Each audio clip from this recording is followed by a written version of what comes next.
Last class में हम लोगों ने फ्रिक्शन स्टार्ट किया था, उसके बारे में पढ़ा था। उसी को आगे हम कंटिन्यू करते हैं। अब कुछ प्रॉब्लम्स के साथ सीखेंगे इस बात को। जैसे मान लीजिए आपको दिया हुआ है कि एक ब्लॉक है जो कि ग्राउंड में रखा हुआ है। तो जैसा मैंने आपको बताया कि दो तरीके के फ्रिक्शंस होते हैं, एक होता है स्टैटिक फ्रिक्शन और एक होता है काइनेटिक फ्रिक्शन। स्टैटिक फ्रिक्शन तब लगता है जब जरूरत होती है और ब्लॉक का रिलेटिव मोशन नहीं हो रहा होता है, और काइनेटिक फ्रिक्शन तब लगता है जब ब्लॉक रिलेटिव मोशन स्टार्ट कर देता है। तो अभी अगर ये ब्लॉक सिर्फ रखा हुआ है तो इस समय इसके ऊपर कोई फ्रिक्शन नहीं लग रहा है, क्योंकि ना तो ये मूव कर रहा है ना इसकी कोई टेंडेंसी है मूव करने की। बट अगर मान लो मैंने इसको कोई वेलोसिटी दे दी u की, तो अब ये ब्लॉक आगे की तरफ जाना चाहेगा तो फ्रिक्शन पीछे की तरफ लगेगा। और मान लो मैंने दिखाया फ्रिक्शन कोफिशिएंट 0.5 है। अगर मैं सिर्फ 0.5 लिख रहा हूं तो स्टैटिक भी वही है, काइनेटिक भी वही है, मतलब म्यू एस और म्यू के दोनों सेम। अब ये ब्लॉक इस ग्राउंड के ऊपर स्लाइड करना शुरू करेगा, लेकिन फ्रिक्शन का फोर्स इसको पीछे लग के रोकेगा और फाइनली ये ब्लॉक कहीं ना कहीं रुक जाएगा। तो मान लो क्वेश्चन ये पूछा है कि find the distance travelled by block before stopping. रुकने के पहले ये कितना डिस्टेंस कवर करता है।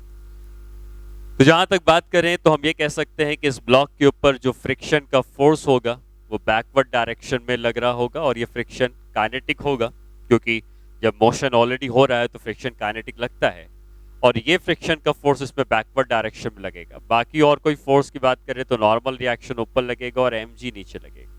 तो नॉर्मल रिएक्शन और mg वर्टिकल है, वो दोनों तो एक दूसरे को बैलेंस कर रहे होंगे, तो n और mg को एक दूसरे के बराबर कर सकते हैं। और ये फ्रिक्शन अगर काइनेटिक है तो ये कहा जा सकता है कि जो काइनेटिक फ्रिक्शन होता है ये म्यू इंटू एन होगा। म्यू के होता, लेकिन म्यू अगर दिया है तो म्यू के और म्यू एस दोनों ही म्यू के बराबर हैं। ये हो जाएगा म्यू इंटू एम इंटू जी। ठीक है।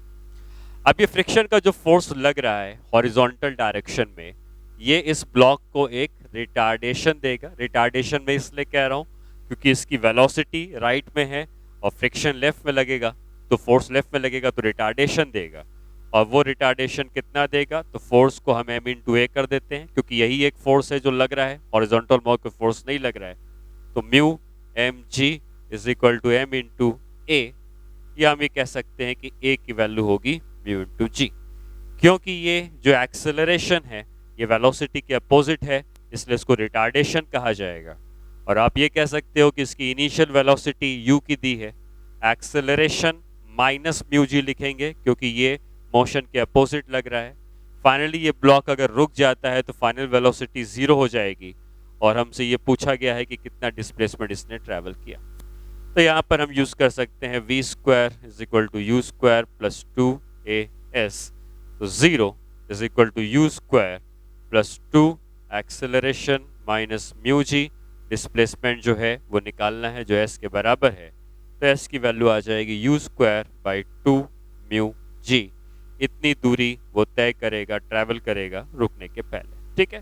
तो फ्रिक्शन फोर्स की वजह से हमने a निकाल लिया, a रिटार्डेशन हो गया, वो पता है, इनिशियल वेलोसिटी पता है, फाइनल वेलोसिटी 0 होगी, जो तब तक चलता रहेगा जब तक रुक नहीं जाता, और रुकने तक की दूरी पूछी है तो फाइनल वेलोसिटी को 0 करके निकाल सकते हैं। नेक्स्ट प्रॉब्लम में आते हैं, और नेक्स्ट प्रॉब्लम में क्या है कि ये सिलेंडर है और इस सिलेंडर के ऊपर से ये कन्वेयर बेल्ट है जो पास कर रही है।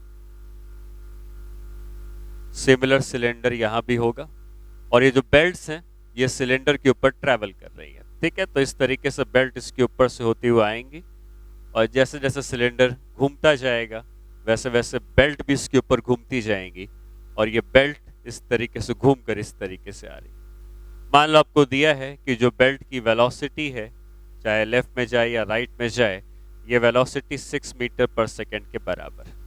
ठीक है। अब अगर इसके ऊपर हम कोई ब्लॉक लेते, और ब्लॉक इसके ऊपर हम सिर्फ रख भी सकते थे और प्रोजेक्ट भी कर सकते थे। तो मान लो मैंने कहा कि इसके ऊपर एक ब्लॉक लिया जो हमने 10 मीटर पर सेकेंड से प्रोजेक्ट किया, तब ये ब्लॉक इसके ऊपर स्लिप करता रहेगा। जब भी मैं वर्ड यूज करता हूं स्लिपिंग का, तो स्लिपिंग का मतलब होता है जब दो सरफेस आपस में घिसती हैं उसको स्लिपिंग करना कहते हैं, या दो सरफेस की अगर वेलोसिटीज अलग अलग होती हैं तो उसको स्लिपिंग कहते हैं। तो ये बेल्ट जो है ये 6 मीटर पर सेकेंड से चल रही है, ये बेल्ट जो है वो 6 मीटर पर सेकेंड से चल रही है, लेकिन इसके ऊपर जो ब्लॉक है वो 10 मीटर पर सेकेंड से चल रहा है, तो इनके बीच में स्लिपिंग होगी। ये स्लिपिंग हमेशा नहीं होगी, एक समय के बाद ये ब्लॉक इसकी सरफेस पर रुक जाएगा। इस बात पर ध्यान देने की जरूरत है कि सरफेस पर रुक जाएगा, लेकिन एक्चुअली वो रुकेगा नहीं, ये सरफेस के रेस्पेक्ट में रुक जाएगा। कहने का मतलब क्या होगा कि एक समय ये ब्लॉक इसके सरफेस पर आएगा और ये भी 6 मीटर पर सेकेंड से ही चलने लगेगा।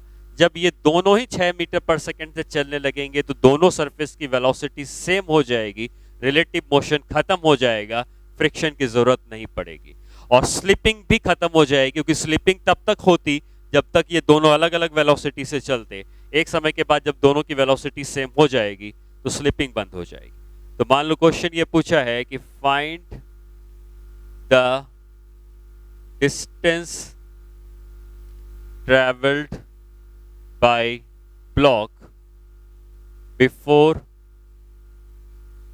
It stops slipping. ठीक है, स्लिपिंग करना बंद कर दे, ऐसा कितनी दूरी तय करेगा। तो अगेन आपको यह समझना है कि इसके और इसके बीच में कुछ फ्रिक्शन का कोफिशिएंट होगा, जो मान लो मैंने दिया है 0.5। तो आप ये कह सकते हो, जैसे लास्ट प्रॉब्लम हमने निकाला, क्योंकि और कोई फोर्स तो लग ही नहीं रहा है, तो हम ये कह सकते हैं कि इस ब्लॉक की इनिशियल वेलोसिटी 10 की है, ब्लॉक की फाइनल वेलोसिटी 6 की है, रिटार्डेशन माइनस म्यू इंटू जी का कहा जाएगा। माइनस म्यू इंटू जी में माइनस म्यू की वैल्यू है 0.5, ग्रेविटी की वैल्यू है 10, तो ये आ गया -5। और हम ये कह सकते हैं कि ये कितनी दूरी तय करेगा, ये हमको निकालना है। तो पिछले केस में हमने उसको ग्राउंड में प्रोजेक्ट किया था, तो ग्राउंड रुका था तो ब्लॉक भी रुक गया, स्लिपिंग खत्म हो गई। इस केस में बेल्ट के ऊपर प्रोजेक्ट किया गया है, बेल्ट 6 मीटर पर सेकेंड से चल रही है, ये भी फाइनली 6 मीटर पर सेकेंड से जब चलेगा तो स्लिपिंग खत्म हो जाएगी। और अगर हम यूज करते हैं v square is equal to u square plus 2as, तो यहाँ पे आ जाएगा v स्क्वायर की मतलब वैल्यू हो जाएगी 36, u स्क्वायर की वैल्यू हो जाएगी 100, 2 इंटू एक्सेलरेशन है -5 इंटू डिस्प्लेसमेंट, तो ये हो जाएगा 6.4 मीटर। ये वो दूरी होगी, डिस्टेंस होगा जो उसने ट्रैवल किया होगा रुकने के पहले। ठीक है, तो इस तरीके की हमने दो प्रॉब्लम्स करी, एक बार ग्राउंड पर प्रोजेक्ट किया गया था और एक बार हमने बेल्ट के ऊपर प्रोजेक्ट किया। नेक्स्ट प्रॉब्लम, मान लेते हैं कि अब हम एक ट्रक का एग्जाम्पल लेते हैं।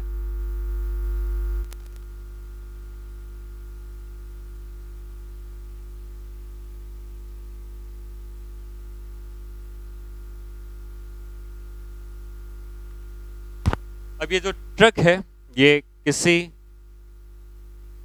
एक्सेलरेशन से लेफ्ट में चलना शुरू करता है। स्टार्टिंग में सब कुछ रुका हुआ था, यहाँ पर एक ब्लॉक है जो कि रेस्ट में रखा हुआ था, ट्रक भी स्टार्टिंग में रेस्ट में थी, सब कुछ रुके हुए थे। लेकिन अब ये ट्रक लेफ्ट की तरफ जब एक्सेलरेट करना शुरू करेगा तो ये ब्लॉक पीछे की तरफ स्लिप करेगा और एक समय के बाद ट्रक से बाहर गिर जाएगा। तो अगर हमको ये दिया है कि ये जो डिस्टेंस है यहाँ से यहाँ तक का वो L के बराबर है, ठीक है, और इसका जो एक्सेलरेशन है ये 4 मीटर पर सेकेंड स्क्वायर के बराबर है, यहाँ पे जो फ्रिक्शन है ये 0.2 के बराबर है। तो क्वेश्चन ये है कि find the time after which the block will fall off the truck। Truck से ये ब्लॉक कब गिर जाएगा ये हमसे पूछा। तो यहां पर अगर हम इस क्वेश्चन को ट्रक के ऊपर से बैठ के देख के करें तो चीजें आसानी से हो जाएंगी, क्योंकि जब ट्रक के ऊपर से बैठ के देखोगे तो तुम्हें ट्रक चलती हुई नहीं दिखाई देगी और फिर ऐसा लगेगा कि ये ब्लॉक यहां से चला और यहां से गिर गया। तो ब्लॉक ये L की दूरी चलेगा, L को मान लो मैं कहता हूं 10 मीटर, तो 10 मीटर चलेगा और ब्लॉक गिर जाएगा। लेकिन अगर आप ट्रक के ऊपर से मोशन देख रहे हैं तो आपको सूडो फोर्स लगाना पड़ेगा इस ब्लॉक के ऊपर, और अगर हम इसका फ्री बॉडी डायग्राम बनाए तो ब्लॉक के ऊपर जो सूडो फोर्स लगेगा वो राइट डायरेक्शन में लगेगा। कितना लगेगा? मान लेते हैं कि इसका मास जो है ये m का है और इसका एक्सेलरेशन हमको दिया है 4 मीटर पर सेकंड स्क्वायर। सूडो फोर्स होता है मास इनटू जहां से देख रहे हैं उसका एक्सेलरेशन, तो इसका एक्सेलरेशन और मास मिला के ये हो जाएगा 4 इंटू एम। ठीक है, m इंटू ए। बाकी इसके ऊपर नॉर्मल रिएक्शन का फोर्स ऊपर लग रहा होगा, इसका जो वेट है mg नीचे लग रहा होगा। और जब ये फोर्स सूडो फोर्स हमने राइट में लगाया तो जब ये ब्लॉक आगे की तरफ चलना शुरू किया तो फ्रिक्शन का फोर्स पीछे की तरफ लगेगा और उसको रोकने की कोशिश करेगा, और फ्रिक्शन का फोर्स जो है वो लेफ्ट की तरफ हमने लगा दिया। ठीक है, अब ऐसा हो सकता है कि फ्रिक्शन इतना सफिशिएंट हो कि उसको चलने ही ना दे। ठीक है, ऐसा हो सकता है, या ऐसा हो सकता है कि ये फोर्स इतना स्ट्रांग हो कि फ्रिक्शन ना रोक पाए और ये चलने लगे।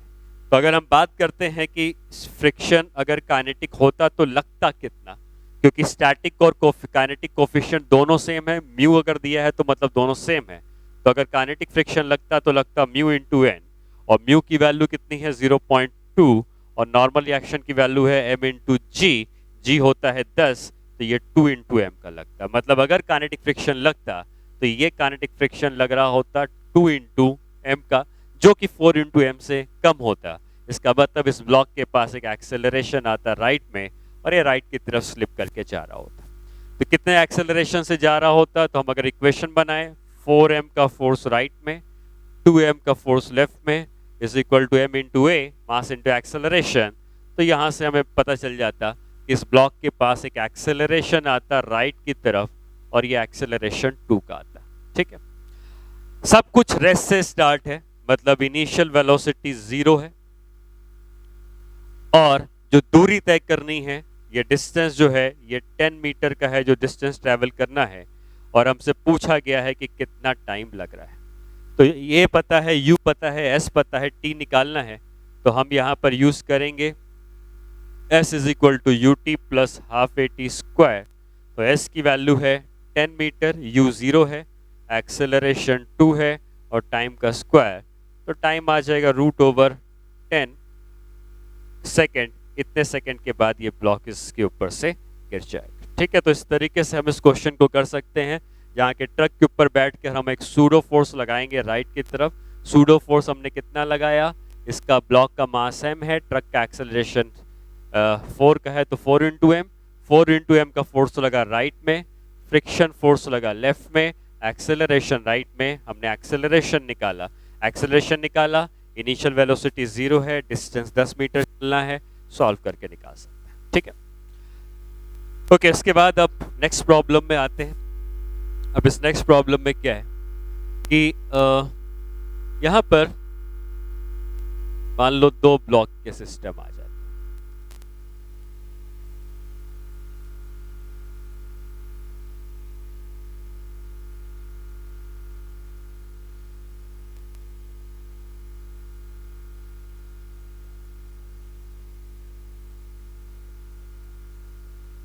यहाँ पे 2 ब्लॉक्स हैं, इसका मास है m1 का, इसका मास है m2 का, फ्रिक्शन कोफिशिएंट म्यू है।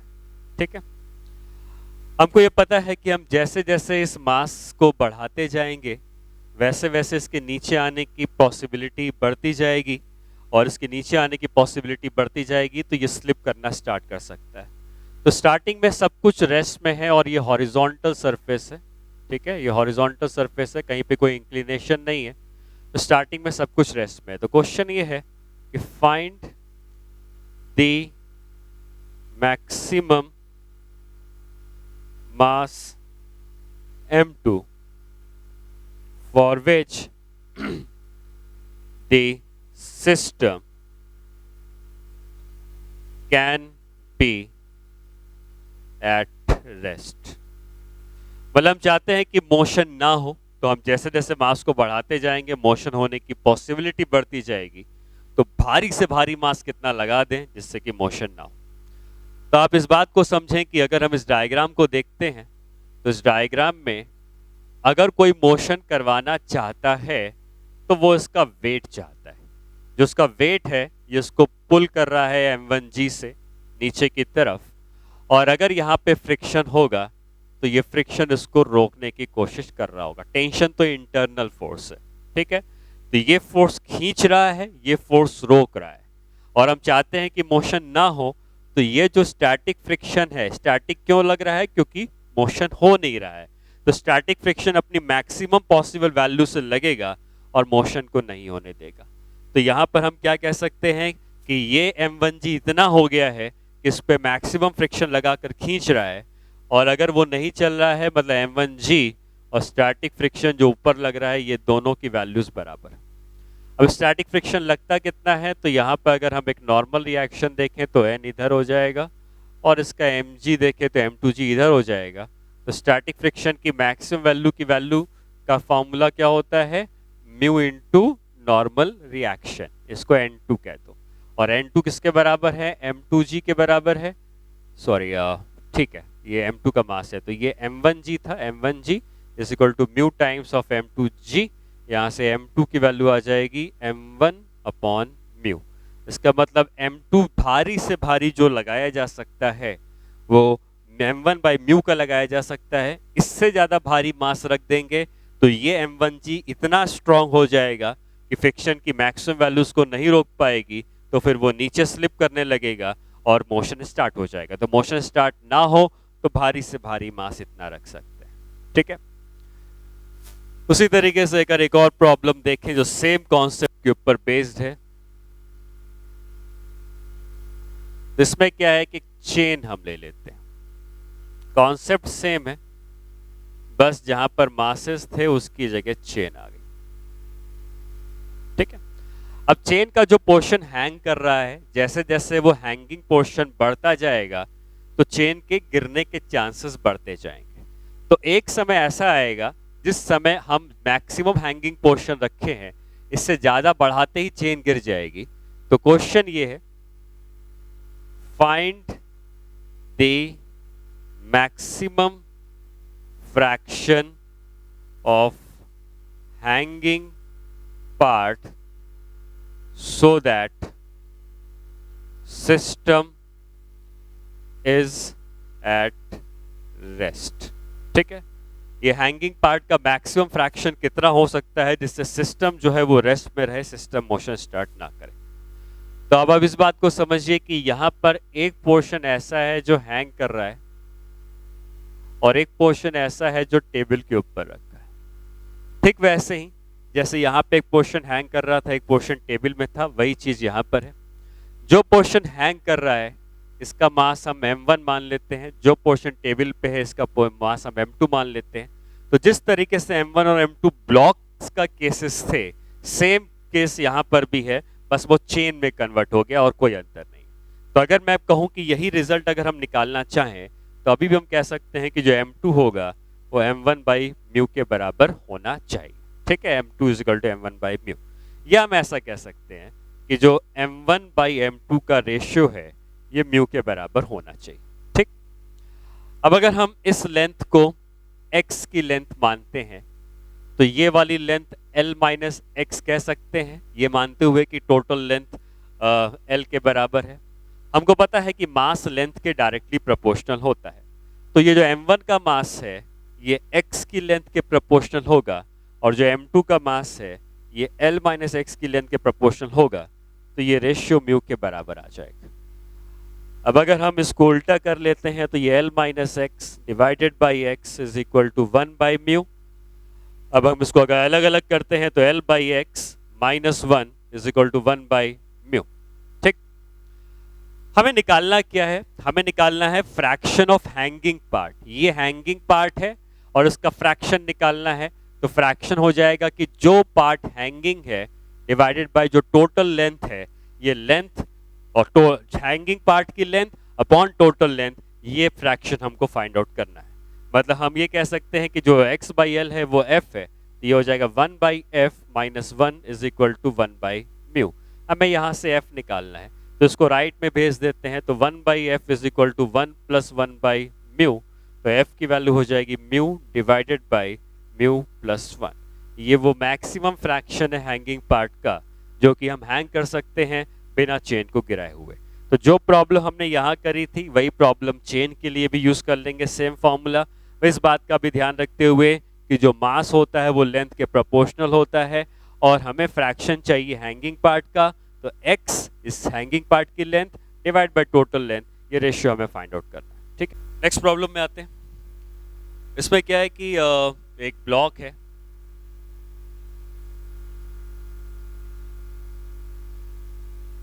और अगर हम इसको सिर्फ ग्राउंड में इसी तरीके से छोड़ देते हैं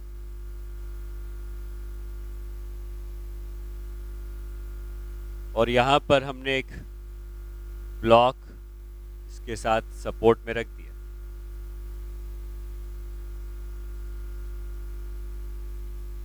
तो ऑब्वियसली ये गिर जाएगा क्योंकि कोई इसको रोकने वाला नहीं है, छोड़ देंगे गिर जाएगा। बट ऐसा हो सकता है पॉसिबल कि अगर हम इस बड़े वाले ब्लॉक को राइट की तरफ किसी एक्सेलरेशन से एक्सेलरेट करवाएं, मान लो a0 के एक्सेलरेशन से, तो ये ब्लॉक ना गिरे, ये ब्लॉक वहीं पर रुक जाए और बिना स्लिप किए वहीं पर रुका रहे।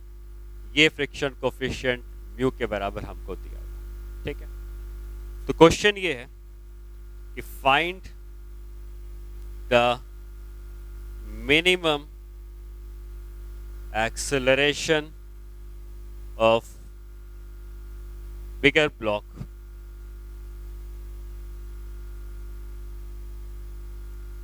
A0 such that small block doesn't fall। ठीक है, तो अब यहाँ पे देखते हैं कि ऐसा कब होगा कि ये नहीं गिरेगा। तो अगर हम इस बड़े ब्लॉक के अंदर बैठ के देखते और ये ब्लॉक नहीं गिर रहा होता तो ये जहां पर है वही रुका रहता, तभी नहीं गिरता। और जब इसके अंदर बैठ के देखते तो इसका एक्सेलरेशन लेफ्ट की तरफ है, तो हमें सूडो फोर्स लगाना पड़ता क्योंकि हम एक एक्सेलरेटेड वाले फ्रेम से बैठ के देख रहे हैं। तो ma0 का सूडो फोर्स लेफ्ट में लगता, नॉर्मल रिएक्शन राइट में लगता, कोई कॉन्टैक्ट इधर है, यहाँ पे फ्रिक्शन का फोर्स लगता जो उसको नीचे गिरने से रोकता और mg जो होता वो नीचे उसको खींच के लाने की कोशिश करता। ठीक है, अब ये फ्रिक्शन जो लग रहा है ये अपनी मैक्सिमम वैल्यू पे लग के इसको रोकने की कोशिश करेगा जिससे कि ना गिरे। इसीलिए हमसे पूछा गया है कि कम से कम कितना एक्सेलरेशन निकाले। जैसे एक्सेलरेशन कम होगा तो फ्रिक्शन अपनी ज्यादा से ज्यादा वैल्यू पे लग रहा हो। ठीक है, एक्सेलरेशन ज्यादा हो जाएगा तो नॉर्मल रिएक्शन खुद इतना ज्यादा हो जाएगा कि फ्रिक्शन कम भी लग के उसको रोक लेगा। लेकिन जब एक्सेलरेशन कम होगा तो नॉर्मल रिएक्शन कम होगा तो फ्रिक्शन की जरूरत ज्यादा से ज्यादा पड़ेगी रोकने के लिए, इसलिए स्टैटिक फ्रिक्शन अपनी मैक्सिमम वैल्यू पे लगेगा।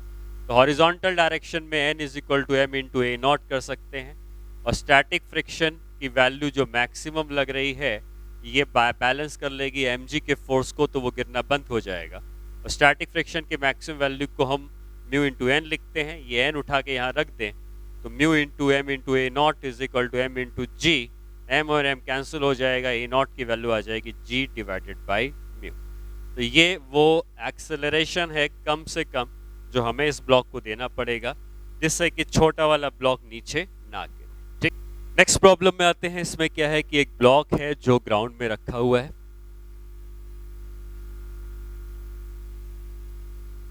और अब हम इस ब्लॉक को किसी एंगल पर फोर्स लगाते हैं और मान लो हॉरिजॉन्टल से ये एंगल हमको दिया है थीटा के बराबर, ये फोर्स एफ है, फ्रिक्शन कोफिशिएंट म्यू। तो आप जब फोर्स को बढ़ाओगे तो कभी ना कभी ये ब्लॉक आगे की तरफ चलना जस्ट स्टार्ट कर देगा।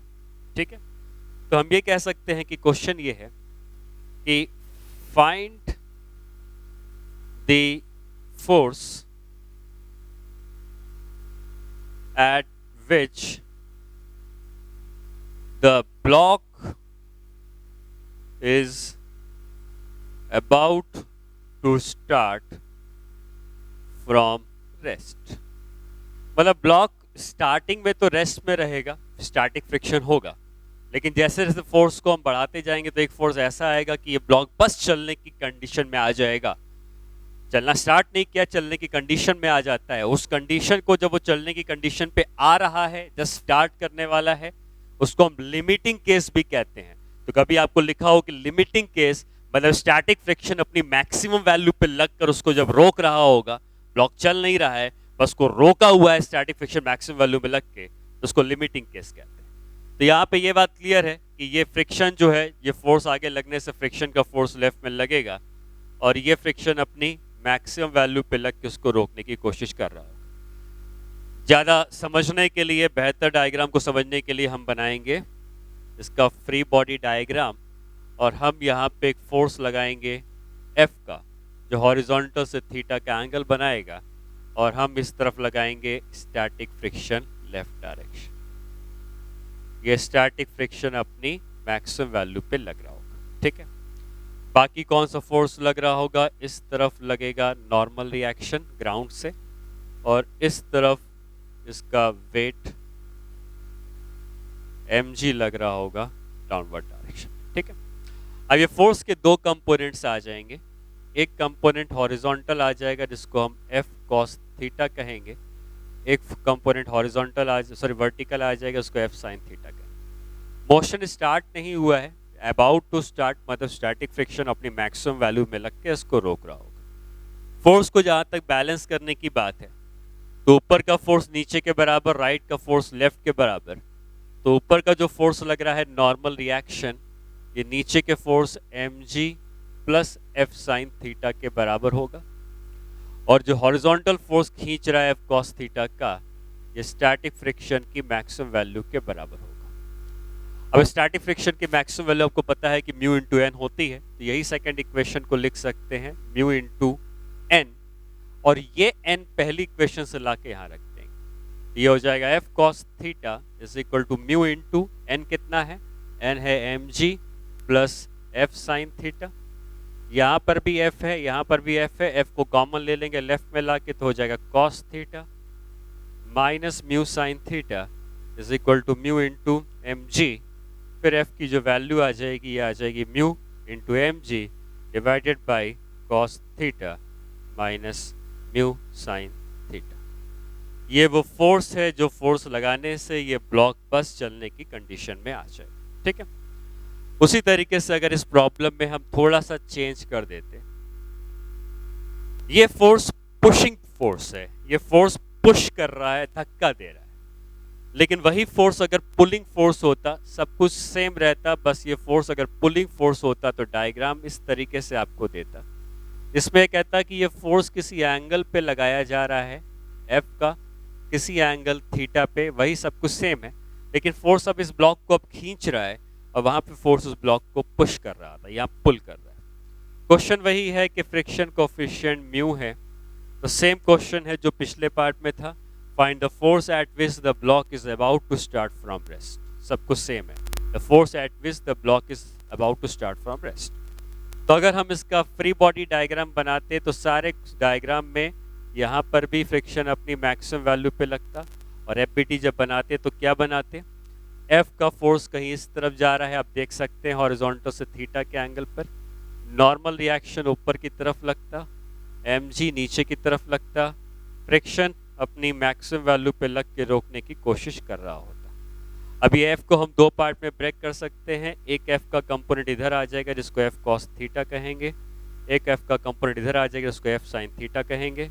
ये ब्लॉक अभी मूव करना स्टार्ट नहीं किया है, अबाउट टू मूव है, मतलब अभी रेस्ट में ही है, तो ऊपर और नीचे के फोर्सेस अगर हम बैलेंस कर दें तो n plus F sin theta मिल के mg के बराबर होंगे। तो यहाँ से हम कह सकते हैं कि n is equal to mg minus F sin theta. ये पहली इक्वेशन, n इसलिए निकाल लिया क्योंकि फ्रिक्शन जब लिखते हैं म्यू इंटू एन तो वहाँ ज़रूरत पड़ेगी। वर्टिकल डायरेक्शन में हमने कर लिया, हॉरिजॉन्टल डायरेक्शन में हम कहेंगे कि ये F cos थीटा इतना है जिसको फ्रिक्शन अपनी मैक्सिमम वैल्यू में लगकर रोक रहा होगा, तो ये दोनों फोर्स बराबर होंगे, और फ्रिक्शन की जो मैक्सिमम वैल्यू होती है ये म्यू इंटू एन होती है, और ये जो एन हमने ऊपर निकाला है इसको लाके हम यहाँ पुट कर देंगे, ठीक है। तो एन को जब हम पुट कर देंगे तो ये मिल जाएगा F cos theta is equal to mu times of mg minus F sin theta. ये F और ये F है, तो F को इधर ले आएंगे, कॉमन ले लेंगे, तो मैं अगला स्टेप डायरेक्टली लिख देता हूँ, रिजल्ट क्या आएगा, mu mg divided by cos theta plus mu sin theta.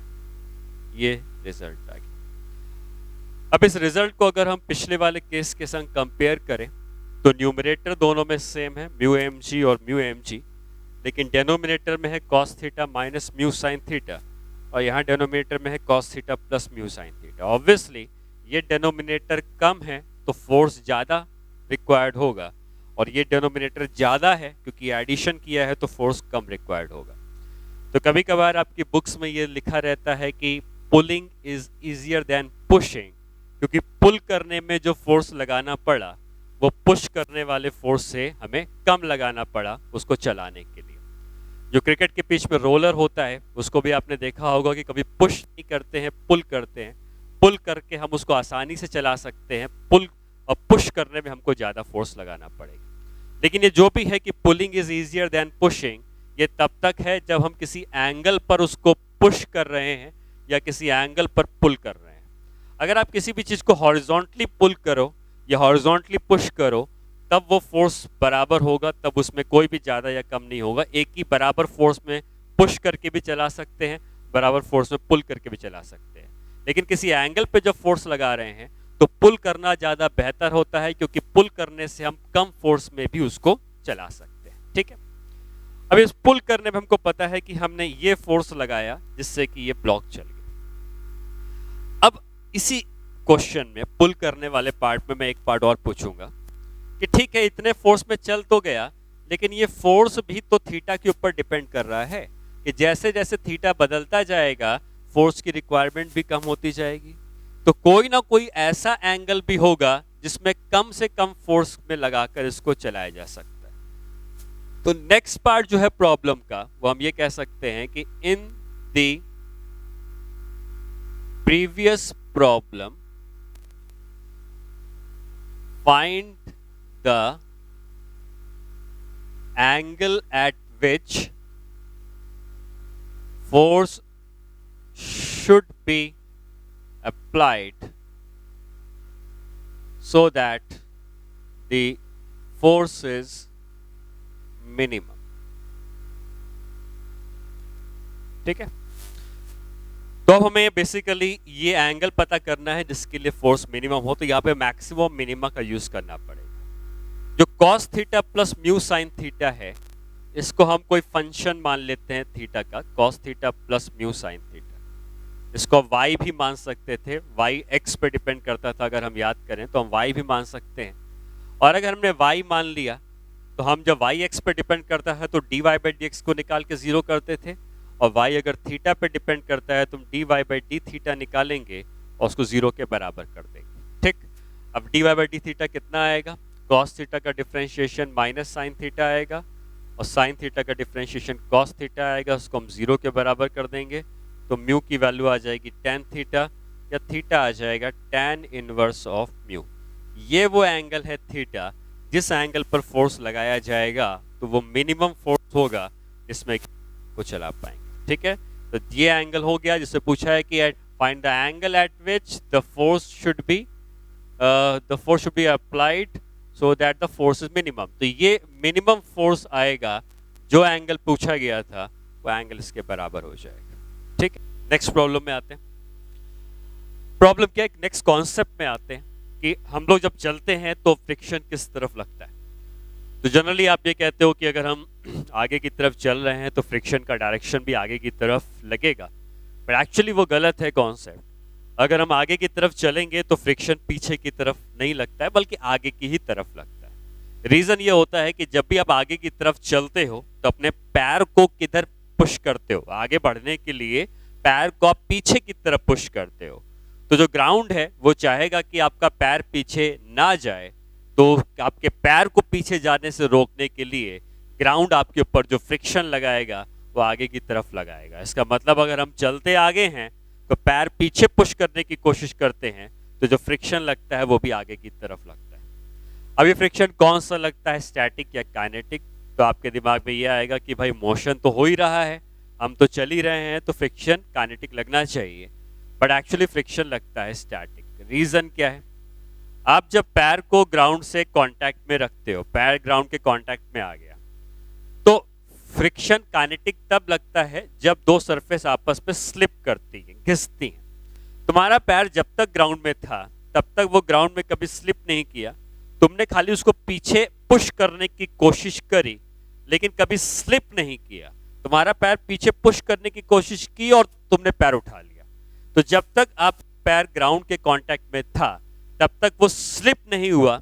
Slip करने की एक टेंडेंसी बनाई आपने पैर को पीछे की तरफ हल्का सा पुश किया, लेकिन पैर स्लिप नहीं हुआ, पैर वहीं पर लगा रहा और पुश किया, तो आपने स्लिपिंग करने की एक टेंडेंसी बनाई, लेकिन स्लिपिंग स्टार्ट नहीं हुई। और जब तक स्लिपिंग स्टार्ट नहीं होती है, फ्रिक्शन काइनेटिक नहीं लग सकता। तो आपने जब पैर को पीछे की तरफ पुश करने की एक टेंडेंसी बनाई, तो फ्रिक्शन का फोर्स आगे की तरफ लगा, और जितना फोर्स आपने पीछे की तरफ पुश करने के लिए लगाया, स्टैटिक फ्रिक्शन उतना ही फोर्स आपको आगे की तरफ लगाएगा, और यही स्टैटिक फ्रिक्शन आपको आगे की तरफ बढ़ाएगा। आप जब पैर को उठा के आगे बढ़ाते हो, उस समय तक कोई फ्रिक्शन नहीं लग रहा होता है, लेकिन जब आपने पैर को पीछे की तरफ पुश करने की कोशिश करी, आपको फ्रिक्शन ने आगे की तरफ पुश किया, धक्का लगाया, जिससे कि आप खुद आगे की तरफ बढ़ जाते हो। ठीक है, तो जब हम बात करते हैं फ्रिक्शन ऑन मैन की बात करते हैं कि किस तरफ लगता है, तो आप ये बात समझ लें कि हम जिस तरफ चलते हैं, जैसे मान लो ये मैन आगे की तरफ चल रहा है, अगर ये मैन आगे की तरफ चलेगा तो इस पे जो फ्रिक्शन का फोर्स होगा ये भी आगे की ही तरफ लगेगा, और ये फ्रिक्शन स्टैटिक नेचर का होगा।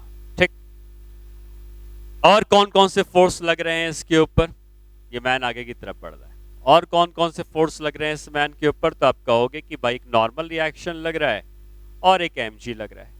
ये n और mg तो वर्टिकल लग रहे हैं, ये इसको नहीं चला सकते हैं। तो कौन चला रहा है? ये फ्रिक्शन ही उसको चला रहा है। आपको पता है न्यूटन का फर्स्ट लॉ कहता है कि जब तक कोई एक्सटर्नल फोर्स ना लगे, मोशन नहीं हो सकता। तो इस मैन को मोशन आगे की तरफ कौन करवाएगा? कोई एक्सटर्नल फोर्स करवाएगा, और वह एक्सटर्नल फोर्स कौन सा है? यही स्टैटिक फ्रिक्शन है, जो ग्राउंड ने हमारे सिस्टम, मैन हमारा सिस्टम है, उसके ऊपर लगाया है, और वही एक्सटर्नल फोर्स इस मैन को आगे की तरफ बढ़ाता है, और इसके पास एक्सेलरेशन a के बराबर है। ठीक, तो हम ये कह सकते हैं कि वर्टिकल डायरेक्शन में n और mg एक दूसरे के बराबर हैं, ये दोनों फोर्स बैलेंस हो गए, और हॉरिजॉन्टल डायरेक्शन में स्टैटिक फ्रिक्शन का जो फोर्स लगा है, उसी के कारण ये m का मास a से एक्सेलरेट कर रहा है, तो static friction is equal to m into a। आपको पता है कि static friction self adjusting force है। आप जैसे जैसे अपने पैर पे पीछे की तरफ लगाने वाला फोर्स बढ़ाते जाओगे, स्टैटिक फ्रिक्शन भी उसके अकॉर्डिंगली बढ़ता जाएगा। लेकिन स्टैटिक फ्रिक्शन की एक मैक्सिमम लिमिट होती है बढ़ने की। तो हम ये कह सकते हैं कि जब स्टैटिक फ्रिक्शन अपनी मैक्सिमम वैल्यू पे लगेगा, तो उस समय जो एक्सेलरेशन आएगा वो भी मैक्सिमम आएगा। अगर स्टैटिक फ्रिक्शन मैक्सिमम नहीं लगेगा, एक्सेलरेशन भी मैक्सिमम नहीं होगा, लेकिन जब स्टैटिक फ्रिक्शन मैक्सिमम लगेगा तो एक्सेलरेशन भी मैक्सिमम होगा। और स्टैटिक फ्रिक्शन मैक्सिमम जब लगता है, तो यही स्टैटिक फ्रिक्शन की मैक्सिमम वैल्यू को म्यू इनटू n लिख सकते हैं। जो स्टैटिक फ्रिक्शन मैक्सिमम नहीं लगता है, तो इसको हम म्यू n नहीं लिख सकते हैं। स्टैटिक फ्रिक्शन जब मैक्सिमम लगता है, इसी को म्यू n लिख सकते हैं, और ये हो गया m into a max. n की वैल्यू mg के बराबर है, तो mu into m into g is equal to m into a max. इसका मतलब मैक्सिमम एक्सेलरेशन जो मैन प्रोड्यूस कर सकता है, ये म्यू इंटू जी के बराबर होता है। ठीक है, तो आप किसी भी सरफेस में जब चलते हैं, तो मैक्सिमम एक्सेलरेशन जो आपके पास आ सकता है, वो मैक्सिमम एक्सेलरेशन जो आ सकता है वो म्यू इंटू जी के बराबर आता है। ठीक है, ये मैक्सिमम है, कोई जरूरी नहीं कि आप मैक्सिमम एक्सेलरेशन से चलो। आप अगर कम एक्सेलरेशन से चलोगे तो कम फ्रिक्शन लगेगा। ये तब लगता है जब आप मैक्सिमम एक्सेलरेशन से चलते हैं, तभी फ्रिक्शन मैक्सिमम लगता है।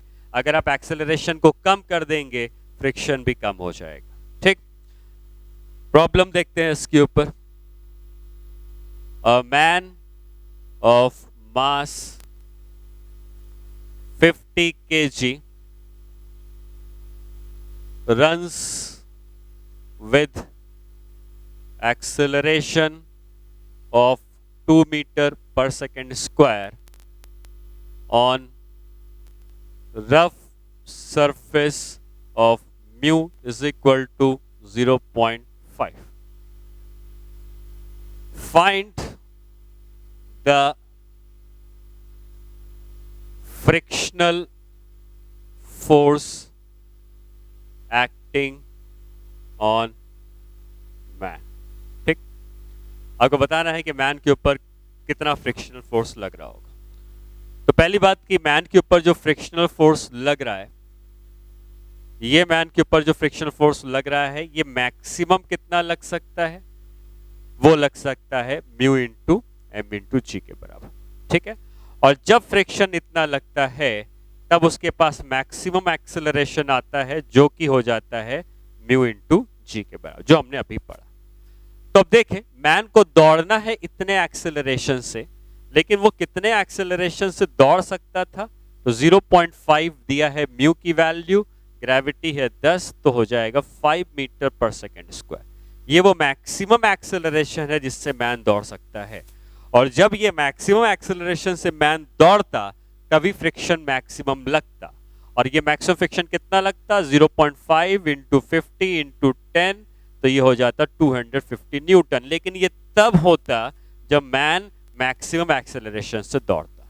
अगर मैन मैक्सिमम एक्सेलरेशन से नहीं दौड़ रहा है, किसी और एक्सेलरेशन से दौड़ रहा है, तो हम कहेंगे कि फ्रिक्शन लगेगा स्टैटिक, लेकिन उस फ्रिक्शन की वैल्यू होगी m इंटू ए के बराबर। ठीक है, जैसे हमने यहाँ पे भी लिखा है, आप अगर देख सकते हैं friction is equal to m into A, तो वही हम यूज करेंगे। स्टैटिक फ्रिक्शन लगेगा m into A, acceleration maximum नहीं है तो फ्रिक्शन भी मैक्सिमम नहीं है। मास कितना दिया है इसका? मास हमको दिया है 50 kg का, एक्सेलरेशन कितना दिया है 2 का, तो हम कह सकते हैं जो फ्रिक्शन लग रहा होगा वो 100 न्यूटन का लग रहा होगा। स्टैटिक फ्रिक्शन होगा 100 का लग रहा होगा। 250 न्यूटन स्टैटिक फ्रिक्शन की मैक्सिमम वैल्यू है, बट उतना फ्रिक्शन लगेगा नहीं क्योंकि उतना एक्सेलरेशन नहीं है मैक्सिमम। अगर एक्सेलरेशन मैक्सिमम से कम है, एक्सेलरेशन 5 नहीं है 2 है, तो फ्रिक्शन भी 250 नहीं है, सिर्फ 100 न्यूटन का फ्रिक्शन लगेगा। ठीक है, तो ये हम इस तरीके से ये फ्रिक्शन लगा सकते हैं। हम ये हमेशा याद रखेंगे कि कोई भी चीज चलती है, ना सिर्फ मैन, कोई इंसेक्ट भी क्रॉल करता है, तब भी जो फ्रिक्शन लगता है वो स्टैटिक ही लगता है। काइनेटिक कब लगता है? आप अगर दौड़ते हुए जाओ और अपने पैर को स्लिप कराओ ग्राउंड में, तब वो फ्रिक्शन काइनेटिक होता है।